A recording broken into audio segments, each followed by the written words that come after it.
से गुजर रहा था तो देखा तो कपड़े ख़राब हो रहे थे, तो मैंने कहा यार कुछ मदद कर ले, अपनी मदद आप कर लें। तो मैं खुदा के डंडा लेके पानी साफ़ कर रहा था, तो कुछ वहाँ से बेहतर हुआ कि पानी कम हो गया, तो लोग अभी आसानी से गुजर सकते हैं। ये नया पाकिस्तान हम क्या करें, टाइम वाले आते हैं इधर, रोज़ आते हैं, तस्वीरें लेते हैं, फिर चले जाते हैं।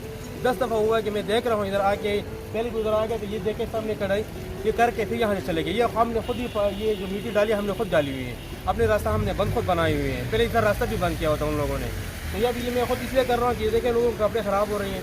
मैं इस रास्ते से गुजरा तो मैंने देखा कि ये लोगों के कपड़े ख़राब, तो मैंने खुद इस तरह का डंडा लेके पानी मैंने साफ कुछ कम कर दिया, अभी लोग गुजर सकते हैं यहाँ से।